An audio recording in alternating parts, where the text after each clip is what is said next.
Magaling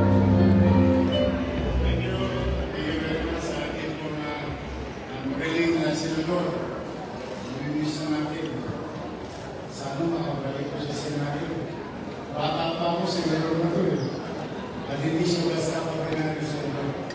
In fact, nung ako'y konsihal, isa sa mga itinaguyod kong batas bilang lokal ng mga batas, yung what you call Galingan Law, the Urban Development Housing Act.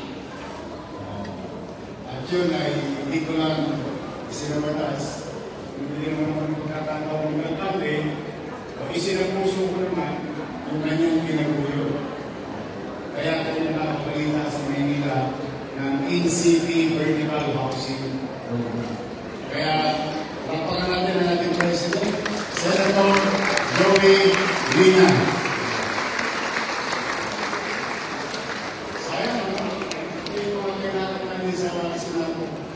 But I want to see again, Malusog, Malas,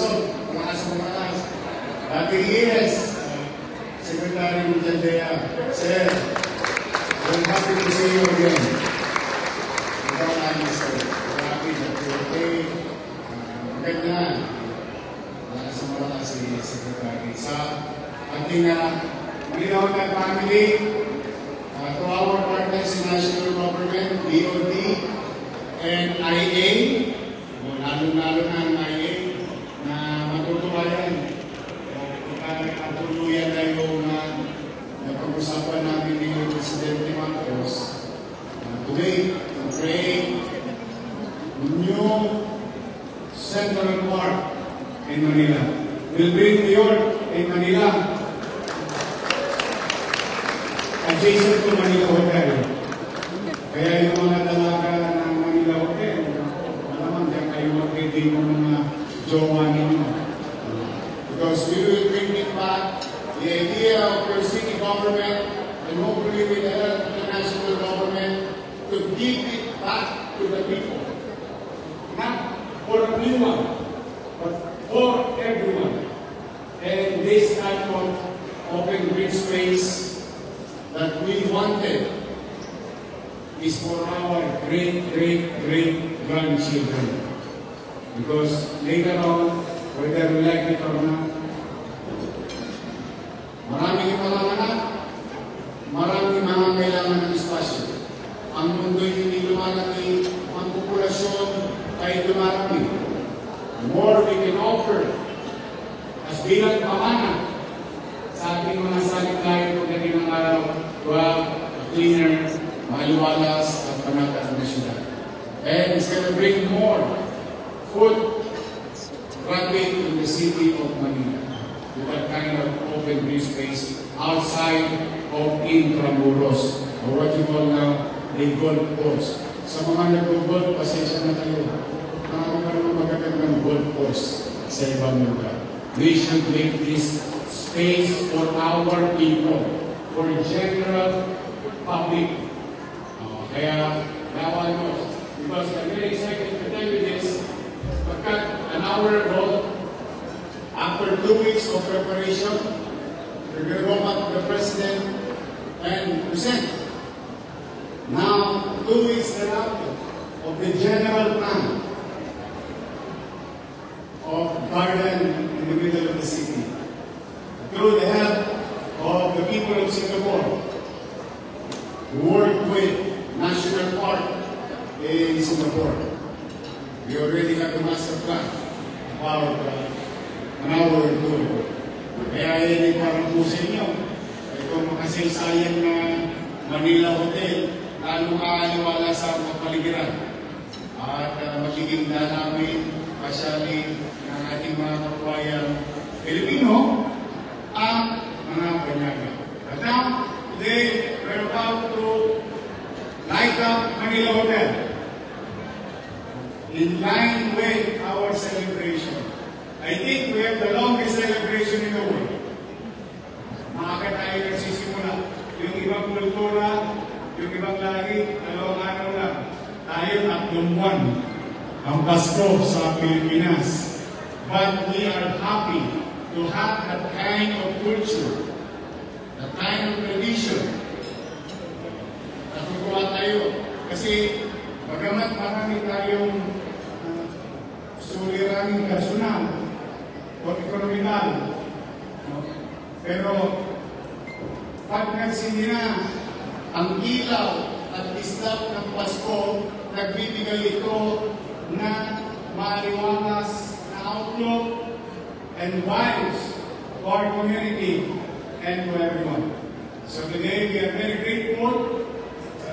Ang Manila Hotel ay pangungunahan ang pagsindi at islap ng tala dito sa Manila sa mga saysayang Manila Hotel. Palakpakan po natin ang Manila Hotel.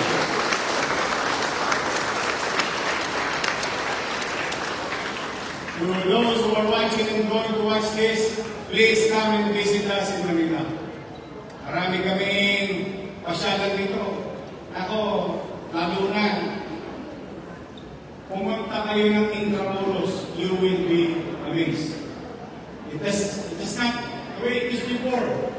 Marami ng mga bagong pasyalan, maliwalas na kainan, ligtas na paglalakbay.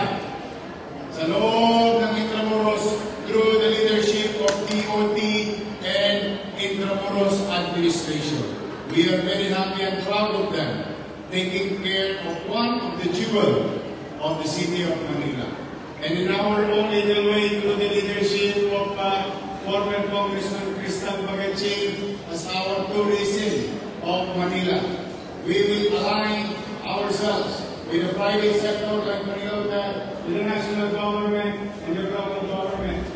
Pipilitin namin, magbubuti kami na we are going to act in synchrony, in unison, so that no waste of money and resources na para mapapariwara na lamang dahil hindi nagpapanag po o nagpag-usap-usap ang mga programa. Sa aming mga mamamayan, ito lamang po masasabi ko bilang pamuli. Welcome po kayo sa lungsod ng Maynila.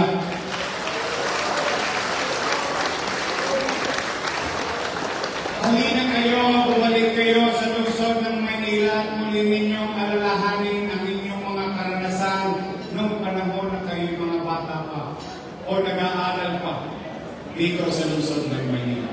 Sa aming mga immigrants, OFW, come, visit first Manila Hotel.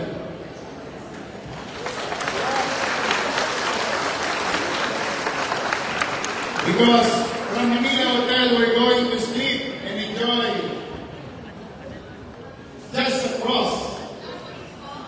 You walk in front of this building, you'll see Intramuros, then you go to Esplanade, and after Esplanade, you go to Roseros Park, and after Roseros Park, you go to Metropolitan Theater, from Metropolitan Theater, you go to Cartilla, from Cartilla, you go to National Museum, dalawa na magandang museum namin, courtesy of the national government, at pwede na po kayong magpagulong-bulong muli sa damuhan. Naalala niyo ba yun? Yes. Nung nangangalan kayo ng jowa ninyo, namamasyal na walang pera doon sa Luneta. Because waliwalas na muli ang Luneta.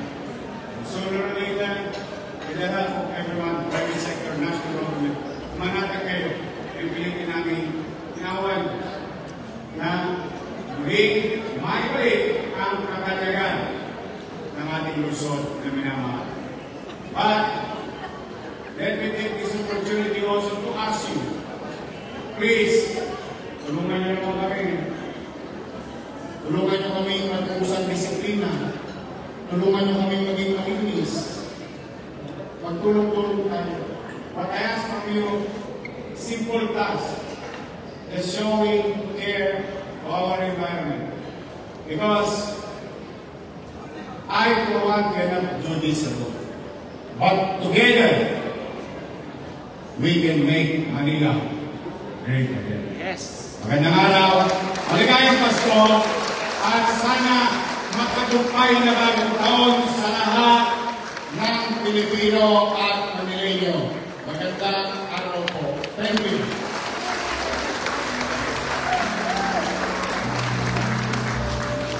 Thank you very much, Mayor. Nag-miss po talaga namin.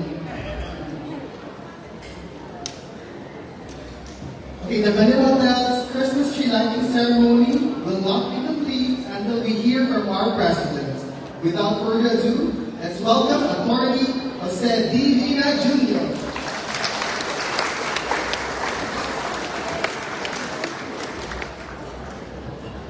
Magandang hapon at maligayang Pasko sa inyong lahat. Mabuhay tayong lahat. Palakpakan po natin ang ating sarili. Ramdam na natin ang saya ng Pasko. Ilang tulog na lamang at atin ang babagiin si Kristo sa kanyang kapananakan. At dito sa lungsod ng Maynila ay lalong nadarama ang kasiyahan dahil sumasariwa na muli ang hangin, dumadaloy ang trapiko, maayos ang kapaligiran dahil meron tayong isang punong lungsod na talagang ang puso at isipan ay nakatuon sa kagalingan ng mga mamamayan ng Maynila. Palakpakan natin si Mayor Yorme Isko Moreno. At kasama niya, kapiling natin sa kasiyahan ito ang kanyang kasama ang pangalawang punong lungsod ng lungsod ng Maynila. Walang iba, kundi si Vice Mayor Jim Atienza. Palakpakan po natin. At papatiin ko rin ang Chief of Staff ni Mayor Yorme, kasama po sa media, pero kino-cover na niya ako nung ako'y senador. Nung maraming taon na nakalipas si Cesar Chavez, ang dating PCO head. Palakpakan natin si Cesar Chavez. At kahit na nabanggit na yung kanilang mga pangalan, banggitin ko pa rin muli ang kanilang pangalan. Ang aming pinamahal na chairman ng Manila Hotel, Basilio Siya, palakpakan po natin. At ang Executive Vice President, Ricky Yang, palakpakan po natin. At ang aming pong minamahal na kasama sa Board of Directors at Director, former Executive Secretary Bingbong Medjaldia, palakpakan po natin. At hindi magiging kompleto itong ating kasiyahan ito kung hindi natin kasama ang ating pong DOT officials. Nandito si Judith Cabato, Regional Director, and may special assignments ASEAN Summit. Julie. At si Assistant Regional Director, meron siyang gagawin mamaya. Hintayin nyo. Tungkol sa Manila Hotel ito. Surprise itong gagawin niya. Si Ivanovich Dimitri Tan Agote. Palakpakan po natin. At siyempre, ang ating kapitbahay, ang Intramuros Administration, Administrator, Attorney Joan Padilla. Palakpakan po natin siya. At sa lahat ng mga kasama sa media, palakpakan natin ang ating sarili. Ang ating po mga iba't ibang bisita na nandito, ang mga kasama po sa Manila Hotel, talagang ramdam na natin ang diwa at spirito ng Pasko. Palakpakan natin ang ating sarili. 3 minuto lang po ang aking gugugulin sa kaya huwag kayong mainit. Pero kung malakasan yung palakpakan, 2 minuto na lang po ang aking gugugulin. Hindi ko lang po pwedeng sabihin. Ito tradition ating ginagawa. The Christmas tree lighting. Christmas tree lighting. Taon-taon na ginagawa. Bakit ba? Kinakailangan paghandaan natin ang kapanganakan ni Kristo na siyang pinakadahilan kung bakit meron tayong kasiyahang ginagawa. We are welcoming the coming of Jesus Christ, His birth on the 25th of December. Pero ngayon pa lamang, talagang pinaghahandaan na natin itong Christmas tree lighting is a symbol of eternal life. It's a symbol of Christ, who was given to us by God, who loved us so much that He gave us His only begotten Son, Jesus Christ. And that is the very core of this celebration. This is just a tradition to light the Christmas tree. Again, it's a symbol of eternal life and the birth of Jesus Christ. This is a tradition that we also uphold because we want to show to everyone that here we are united, the management and employees, and also our guests. We are united in this joyous celebration of the birth of Jesus Christ. So we cannot let this time pass without this traditional Christmas lighting ceremony. And later on, we will have the ceremony itself. And therefore, I hope and pray that this coming Christmas will be truly a different one, and which we will enjoy even amidst the crisis. We should set aside this crisis and focus on the perfect will of God, that this coming year will be a more pleasant and blessed one. Advance Merry Christmas to one and all. Maraming salamat po sa inyong pagdalo dito sa ating Christmas tree lighting ceremony.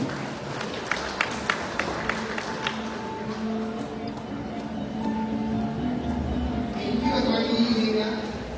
And now the moment we've all been waiting for, the lighting of the Manila Hotel's Christmas tree. May we invite our distinguished guests to join us in front.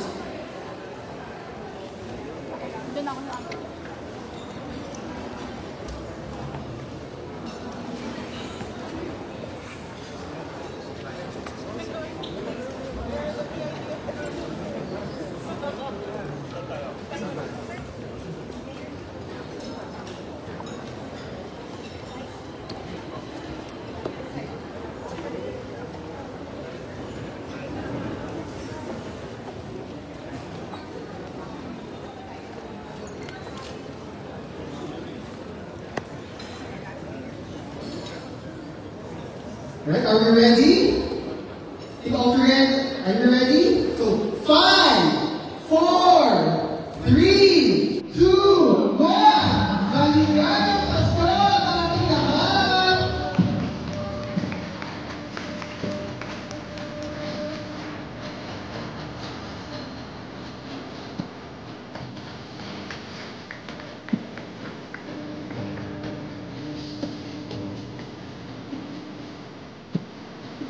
A few minutes for photo opportunity for the members of the press, media, and generators.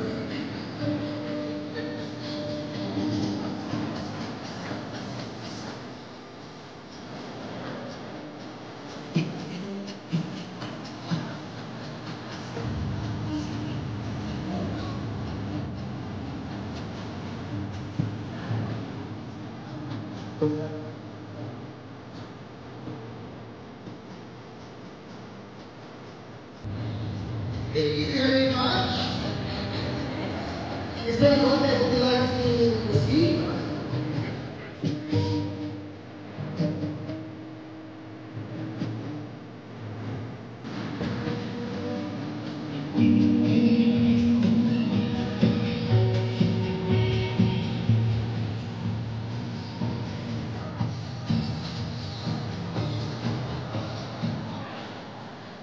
I would like to congratulate the whole Manila Hotel family for this ceremonial turnover of your 5-star rating club. Prove that the services and facilities of this hotel is on par with international standards. Congratulations.